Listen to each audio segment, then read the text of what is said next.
my question is, like, I know how much time you must be spending on your Tesla factory. I know how much time you must be spending on SpaceX, and yet you still have time to dig holes under the ground in LA and come up with these ideas and then implement them. Like, I got a million ideas. I'm sure you do. There's no shortage of that. Yeah. I just don't know how you manage your time. I don't understand it. It doesn't even seem humanly possible. You know, I do basically. I think people like don't totally understand what I do with my time. They think like I'm a business guy or something like that. Like my Wikipedia page says business magnate. What would you call yourself? I'm a business magnet. Can someone please change my Wikipedia page to magnet? They'll change it right now. Please It's change probably it already changed. It's locked. So somebody has to be able to unlock it and change it to magnet. Someone will get I want that. to be a magnet. No, I do engineering and and manufacturing and that kind of thing. That's like 80% or more of my time. Ideas and then the implementation of those ideas. That's like hardcore engineering, like Yeah. designing things, Right. structural, mechanical, electrical, software, user interface, engineering, aerospace engineering. But you must understand there's not a whole lot of human beings like you. You know that, right? So you're an oddity Seems, yes, to chimps like me. we're all chimps. Yeah, we are. We're one notch above a chimp. Some of us are a little bit more confused. When I watch you doing all these things, I'm like, how does this motherfucker have all this time and all this energy and all these ideas, and then people just let him do these things? Because I'm an alien. That's what I've speculated. Yes, I'm on record saying this in the past. I wonder. it's true. I mean, if there was one, I was like, if there was like maybe an intelligent being that we created, like some AI creature that's superior to people, maybe it would just hang around with us for a little while like you've been doing and then fix a bunch of shit. Maybe that's the way. I might have some mutation or something like that. You might. Do you think you do? Probably. Do you wonder? Like, you're around normal people, you're like, You're like, what's up with these boring, dumb motherfuckers? Ever? Not bad for a human, but I think we'll not be able to hold a candle to AI. You scare the shit out of me when you talk about AI. Between you and Sam Harris. I Oh, didn't sure. even consider it until I had a podcast with Sam once. Sounds and great. He made me shit my pants. Talking about AI, I realized, like, oh, well, this is a genie that once it's out of the bottle, you're never getting it back in. That's true. There was a video that you tweeted about one of those Boston Dynamic robots.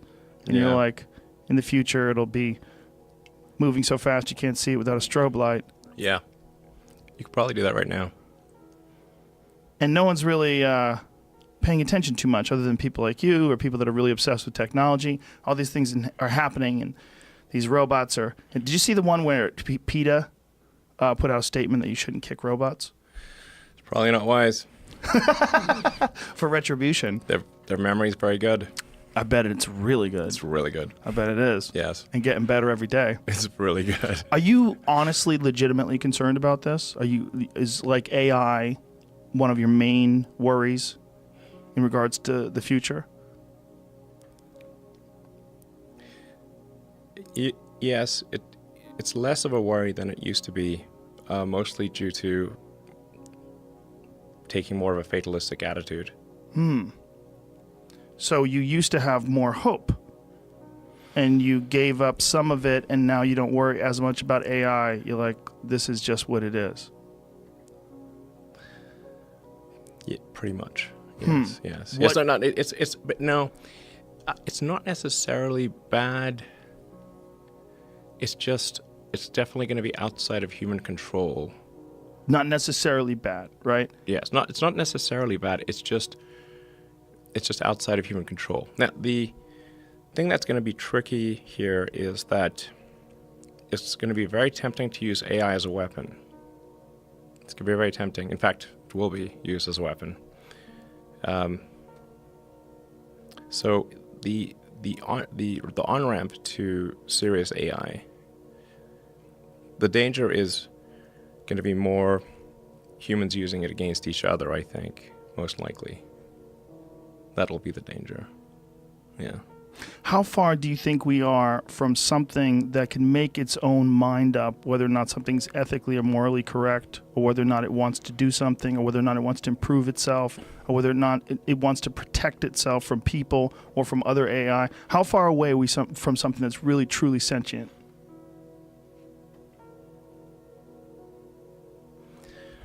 Well, I mean, you could argue that any group of people, like a company, is essentially a cybernetic collective of people and machines. That's what a company is. And then there's different levels of complexity in the way these companies are formed. And then there's this sort of like a collective AI in the Google search, where we're all sort of plugged in as like nodes on the network, like leaves on a big tree. And we're all feeding this network with our questions and answers. We're all collectively programming the AI, and and Google plus all the humans that connect to it are one giant cybernetic collective. This is also true of Facebook and Twitter and Instagram and all these social networks. They're giant cybernetic collectives.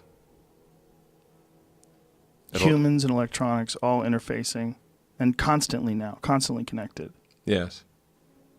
Constantly. One of the things that I've been thinking about a lot over the last few years is that one of the things that drives a lot of people crazy is how many people are obsessed with materialism and getting the latest, greatest thing. And I wonder how much of that is, well, a lot of it is most certainly fueling technology and innovation. And it almost seems like it's built into us. It's like what we like and what we want, that we're fueling this thing that's constantly around us all the time. And it doesn't seem possible that people are going to pump the brakes. It doesn't seem possible at this stage when we're constantly expecting the newest cell phone, the latest Tesla update, the newest MacBook Pro. Everything has to be newer and better. And that's going to lead to some incredible point.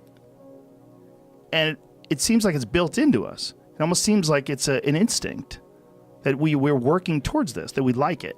Mm-hmm.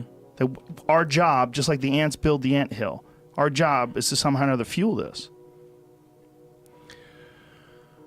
Yes. I mean, when I made this comment some years ago, but it feels like we are the biological bootloader for AI, effectively. We are building it. And then we're building progressively greater intelligence. And the percentage of intelligence that is not human is increasing.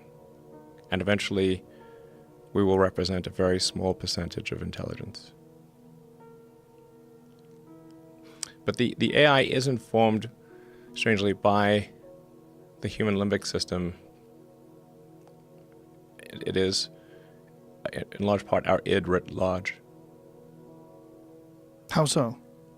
Well, we mentioned all those things, the sort of primal drives. Mm-hmm. There's all the things that we like and hate and fear. They're all there on the internet. They're a projection of our limbic system.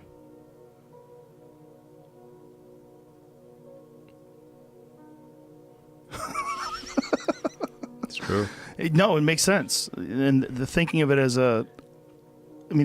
thinking of corporations and just thinking of just human beings communicating online through these social media networks as some sort of an organism it's a cyborg. It's a combination. It's a combination of electronics and biology. Yeah.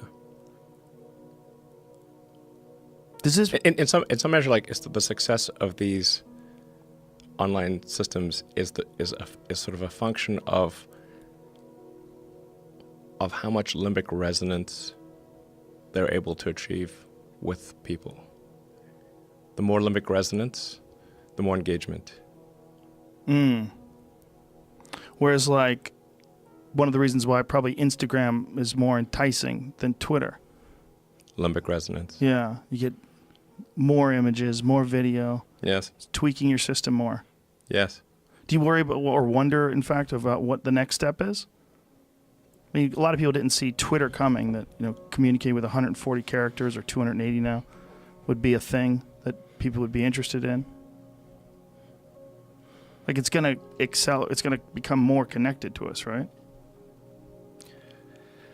Yes, things are getting more and more connected. They're, at this point, constrained by bandwidth.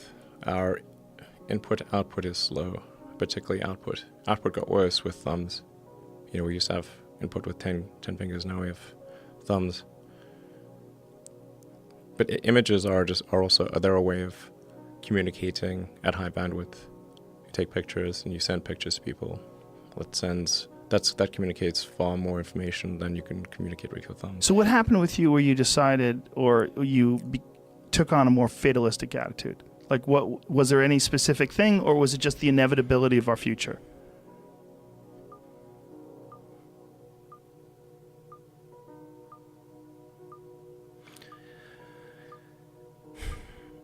I try to convince people to slow down AI, to regulate AI. This was futile. I tried for years. This seems Nobody like a scene listened. in a movie Nobody where listened. the robots are going to fucking take over and you're freaking me out. Nobody listened. Nobody listened. No one. Are people more inclined to listen today? It seems like an issue that's brought up more often over the last few years than it was maybe 5-10 years ago. It seemed like science fiction. Maybe they will. So far, they haven't. I think people don't like normally the way that regulations work. It's very slow indeed. So usually there'll be some new technology. It will cause damage or death. There will be an outcry. There will be an investigation. Years will pass. There will be some sort of insight committee. There will be rulemaking. Then there will be oversight, eventually regulations. This all takes many years. This is the normal course of things. If you look at, say, automotive regulations, how long did it take for seatbelts to be implemented, to be required? The auto industry fought seatbelts, I think, for more than a decade. Successfully fought any regulations on seatbelts, even though the numbers were extremely obvious. If you had a seatbelt on, you would be far less likely to die or be seriously injured. It was unequivocal. And the industry fought this for years, successfully. Eventually, after many, many people died, regulators insisted on seatbelts. This time frame is not relevant to AI. You can't take 10 years from the point at which it's dangerous. It's too late.